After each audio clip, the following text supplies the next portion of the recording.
प्रिय विद्यार्थियों, पिछले व्याख्यान में हमने अन्नम भट्ट के तर्क संग्रह में प्रतिपादित 9 द्रव्यों में से काल और दिक् या दिशा नामक द्रव्य का अध्ययन किया था। आज हम आगे के द्रव्यों का अध्ययन करेंगे, जिनमें प्रथम है आत्मा। आत्मा क्या होता है, इसके कितने भेद होते हैं, यह ज्ञान हम ग्रंथ के अनुसार प्राप्त करेंगे, जो इस प्रकार है। ज्ञानाधिकरणम आत्मा। आत्मा आत्मा नाम का द्रव्य होता है। क्या होता है? ज्ञान अधिकरणम, ज्ञान से अधिकरणम, ज्ञान का अधिकरण। अधिकरण अर्थात आधार, अर्थात वह द्रव्य जो ज्ञान का आधार होता है उसे आत्मा कहा जाता है। इस द्रव्य में ज्ञान समवाय संबंध से रहता है। आत्मा से अतिरिक्त अन्य किसी भी द्रव्य में ज्ञान समवाय संबंध से नहीं रहता। इस तरह से आत्मा एक चेतन तत्व है जो सब प्रकार के ज्ञान का आधार है। सद्विविध, वह 2 प्रकार का होता है, परमात्मा जीवस्य, परमात्मा और जीवात्मा। तत्र ईश्वर सर्वज्ञ परमात्मा एक एव। इनमें जो ईश्वर और सर्वज्ञ होता है उसे परमात्मा कहा जाता है। एक एव, और वह एक ही होता है, अर्थात जो संसार का स्वामी है, सृष्टा है और संसार के समस्त ज्ञान से युक्त है, वह परमात्मा है जो केवल एक होता है। जीवस्तु प्रति शरीरम भिन्न विभु नित्यश्च। जीवात्मा तो प्रति शरीरम भिन्न, प्रत्येक शरीर में भिन्न भिन्न होता है।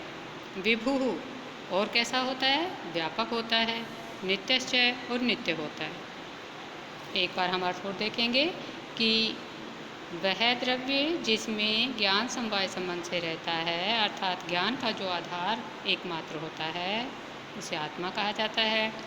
यह आत्मा तत्व 2 प्रकार का होता है, परमात्मा और जीवात्मा। इनमें जो सर्वज्ञ ईश्वर होता है उसे परमात्मा कहा जाता है, वह एक ही होता है। और जो जीवात्मा होता है वह प्रत्येक शरीर में भिन्न होता है, किंतु यह भी विभु, व्यापक और नित्य होता है। हम आत्मा से और परमात्मा से संबंधित वर्णन इसी प्रश्न पत्र में श्रीमद् भगवद गीता का अध्ययन करते समय विस्तार से करेंगे, जो स्वयं सृष्टा और जगत गुरु के द्वारा प्रामाणिक रूप में प्रतिपादित किया गया है। अभी तक जो आत्मा के बारे में मतभेद रहे हैं, उन सब का समाधान हम श्रीमद् भगवद गीता को पढ़कर प्राप्त कर सकेंगे। और यहाँ भी अति स्पष्टता के साथ उल्लेख किया गया है कि आत्मा वह द्रव्य होता है जो ज्ञान का आधार होता है, जिससे हम सारा ज्ञान प्राप्त करते हैं। ये जो नित्य होता है, इसकी नित्यता का उल्लेख अति स्पष्टता के साथ श्रीमद् भगवद गीता में किया गया है। अजो नित्यो शाश्वतोयम पुराणो न हन्यते हन्यमाने शरीरे। इस तरह से और भी अनेक बातें आत्मा के बारे में समझाई गई हैं, जो हम अध्ययन करते समय जानेंगे श्रीमद् भगवद गीता का। अगला द्रव्य है मन। मन क्या होता है तो बताते हैं, सुखाद्य उपलब्धि साधनम इंद्रियम मन है। मन होता है, वह द्रव्य होता है जो इंद्रिय स्वरूप है। कैसे इंद्रिय? साधनम, साधन स्वरूप। किसकी साधन? सुख आदि उपलब्धि है, सुख आदि की उपलब्धि का। आदि से तात्पर्य दुख आदि जो भी भाव हैं, सुख दुख जो भाव होते हैं, उनकी उपलब्धि का साधन स्वरूप इंद्रिय मन कहा जाता है। अर्थात आत्मा जिस इंद्रिय के द्वारा सुख दुख आदि की अनुभूति करता है उसे मन कहते हैं।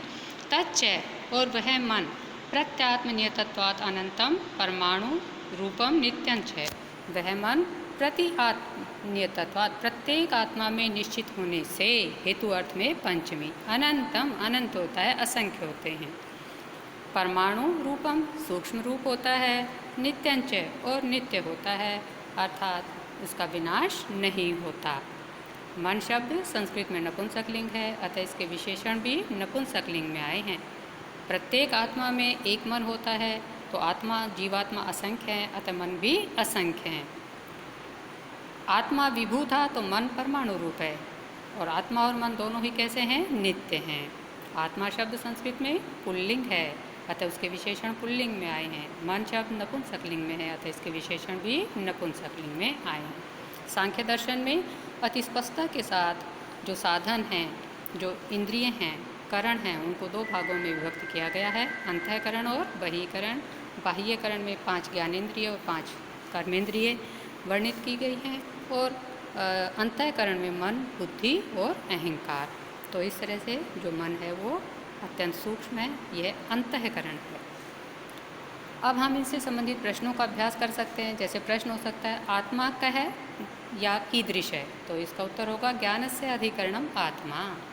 स कतिविध सद्विविध, परमात्मा जीवात्मा च या जीवश्च। आगे हो सकता है मन है कीदृशम या किम? तो इसका उत्तर होगा सुखाद्युपलब्धे साधनम इंद्रियम मन है।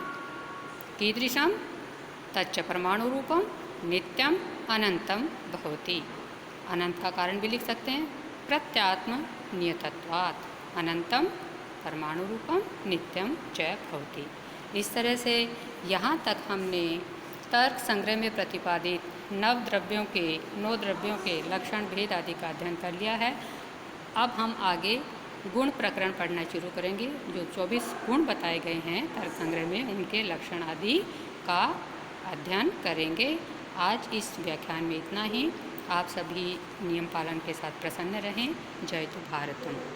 जो प्रश्न संस्कृत में हैं उनका अभ्यास करें लिखकर, और व्याख्या जो दी गई है उसको भी लिख कर रखें। जब आप महाविद्यालय आएंगे तो वो आपसे संकलित की जाएगी जांच के लिए। धन्यवाद।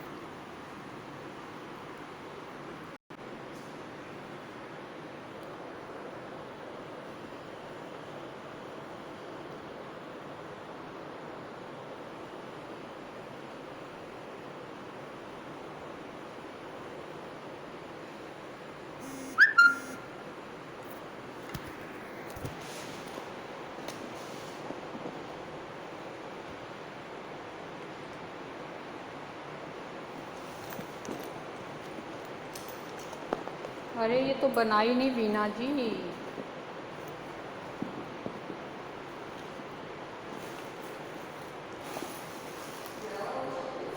वीडियो बना रही थी, नहीं बना, पता नहीं इसके साउंड को क्या हुआ। इसकी ना साउंड गड़बड़ हो रही है कुछ, ये सेटिंग गड़बड़ हो गई है, बनाई नहीं।